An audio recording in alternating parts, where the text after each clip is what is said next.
کہ مدرسہ رہتے وہ خانقاہ کی کیا ضرورت پڑتی؟ یہ بڑا اہم سوال ہے کہ مسجد موجود ہے، مدرسہ موجود ہے، پھر خانقاہ، کہ خانقاہ کی ضرورت کیا ہے؟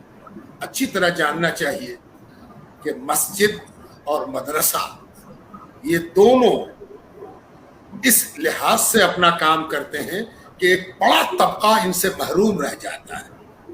مسجدیں وقت پر کھلتی ہیں، اذانیں اور نمازیں اور خطبوں کے بعد بند ہو جاتی ہیں۔ مدارس کا اپنا کیریکولم ہے، ان کے داخلے کے اپنے اصول اور ضوابط ہیں، جو ان اصول اور ضوابط کو پورا کرتا ہے اس کے مدرسے میں داخلہ دیا جائے گا، ورنہ وہ مدرسے میں آنے کی کوئی ضرورت نہیں ہے، نہ وہ آ سکتا ہے نہ کوئی آنے دے گا۔ اور اگر کوئی مدرسے میں آ گیا تو اسے اکیلے نہیں پڑھایا جائے گا، وہ نصاب کا پابند ہوگا، اسے سب کے ساتھ پڑھنا ہے۔ خانقاہ کا اصول یہ ہے کہ یہ 24 گھنٹے کھلی رہتی ہے اور یہ سب کے لیے کھلی رہتی ہے، اس میں کسی کے لیے کوئی بندش نہیں ہے۔ دوسری بات یہ کہ اس کا نصاب شیخ طالب کے اعتبار سے طے کرتا ہے، نصاب بنا کے رکھا ہوا نہیں ہے کہ آئیے آپ کو یہ کتاب پڑھنی ہے، یہاں آپ کو ہدایہ پڑھنی ہے، یہاں آپ کو قدوری پڑھنی ہے، یہاں آپ صحاح ستہ پڑھ لیجئے اور یہاں نحو کی یہ کتاب پڑھ لیجئے اور اس کی یہاں تو یہی چیز پڑھائی جائے گی۔ نہیں، شیخ طے کرے گا کہ مسترشد کی ضرورت کیا ہے، مسترشد کی حاجت کیا ہے، اس کے اعتبار سے شیخ اس کی تعلیم اور تربیت کرے گا۔ ساتھ ساتھ یہ بھی یاد رہے کہ جتنے بھی شریعت کے ٹھیکیدار آج کی دنیا میں آپ کی نگاہوں کے سامنے ہیں، وہ صبح سے شام تک دوسروں کی تکفیر کرتے ہیں، دوسروں کی تفسیق کرتے ہیں، دوسروں کی تردید کرتے ہیں، دوسروں کی تنقیر کرتے ہیں۔ ان کا زیادہ وقت اسی میں گزرتا ہے، یہ غلط، وہ غلط، یہ خاطی، یہ جہنمی۔ خانقاہیں یہ کام نہیں کرتی۔ خانقاہوں کا بنیادی کام یہ ہے کہ وہ اپنی خطا کو پہچاننے کے لیے مرید کی رہبری کرتی ہیں کہ وہ اپنی خطا کو پہچان سکے۔ اس لیے کہ خانقاہیں بنیادی اصول یہ رکھتی ہیں کہ تم کو سب سے پہلے اس کی تیاری کرنی ہے کہ تم سے اللہ کے ہاں کیا پوچھا جائے گا، تم کو اللہ کے ہاں کس چیز کا جواب دہ ہونا ہے، اس کی تیاری کرو۔ اور یہی وجہ ہے کہ خانقاہوں میں اپنے بارے میں فتویٰ سنایا جاتا ہے کہ تم اپنے بارے میں کیا فتویٰ دو گی، تم سے پوچھا جائے تو تم اپنے بارے میں کیا سوچتے ہو۔ یعنی جو انگلی یوں اٹھی رہتی تھی، شیخ اسے موڑ کر یوں کر دیتا ہے کہ دوسروں پر کیا انگلی اٹھاتے ہو، یہ انگلی اپنے اوپر کیوں نہیں اٹھاتے تاکہ تمہاری اصلاح ہو جائے۔ ایسی خانقاہوں کی بے پناہ ضرورت ہے۔ بلا شبہ ہر چیز میں گراوٹ آئی ہے تو خانقاہوں میں بھی گراوٹ آئی ہے، لیکن خانقاہوں میں ایک خاص خوبی ہے، اسے میں آپ سے عرض کرنا چاہتا ہوں۔ پتہ نہیں کتنی تحریک بنی، اٹھی، دنیا کے مسئلے پر چھا گئی اور پھر غائب ہو گئی، آج وہ تاریخ کے صفحات میں غائب ہو گئی۔ ایک خانقاہ ہے جو 1400 برس سے حضور سید لولاک صلی اللہ علیہ وآلہ وسلم کے کمال اتباع اور ان کے خلافت کی پوری دنیا میں، دنیا کے ہر خطے میں حق ادا کرنے کی کوشش کر رہی ہے۔ یہ نیابت نبوی علی صاحب الصلاۃ والتسلیم کا حق ادا کرنے کی کوشش ہے، اور اسی لیے خانقاہیں وہ کام کرتی ہیں جس کو سب ٹھکرا دے اس کو خانقاہ قبول کرتی ہے اور اس کی تربیت پر توجہ دیتی ہے۔ اور اسی لیے خانقاہوں کا اسکوپ بڑھا ہوا ہے، بہت بڑا ہے، بہت ضروری ہے۔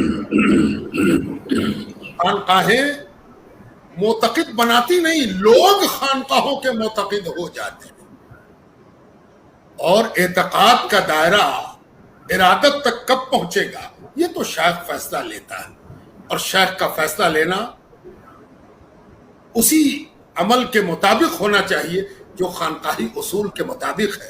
حضرت نیر میاں صاحب اور حضرت صاحبزادہ دیوان نے بہت صحیح اشارہ کیا، میں ان کے اشاروں سے اتفاق رکھتا ہوں اور اس بات کا خلاصہ کرتا ہوں کہ خانقاہیں اس وقت کی ضرورت ہے۔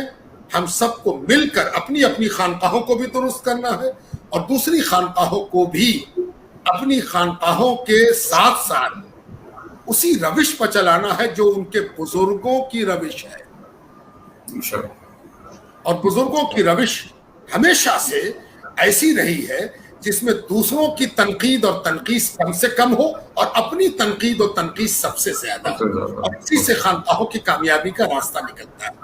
بلا شبہ مرزا کھیل شریف کی خانقاہ اس وقت پورے بر صغیر کی مقتدر خانقاہوں سے جڑی ہوئی ہے. ہر خانقاہ سے اس کا رشتہ ہے. ایسا نہیں ہے کہ یہاں کے صاحب سجادہ اپنی خانقاہ سے باہر نہیں نکلتے ہوں، اور نکلتے ہوں تو صرف مریدوں کے ہاں جاتے ہوں. یہ سب بھی آج کل کا عیب ہے کہ ایک خانقاہ کا پیر جب اپنی خانقاہ سے پیر باہر نکالتا ہے تو وہ صرف اپنے مریدوں کا گھر دیکھتا ہے، وہ بھی ان مریدوں کا گھر دیکھتا ہے جو بڑے متمول ہیں، مالدار ہیں. وہ ان درگاہوں پر نہیں جاتا. بڑے بڑے علامہ، بڑے بڑے سورما، کون کون اعظم اس وقت موجود ہیں، لیکن ان سے پوچھئے کہ آپ کے دادا تو فلاں جگہ کی چوکھٹ چومتے تھے، آپ نے کبھی وہ چوکھٹ دیکھی ہے؟ تو وہ حیرت سے کہے گا کہ کوئی اور چوکھٹ بھی ہے. یہ ہے المیہ. اس المیہ سے بھی باہر نکلنا ہے.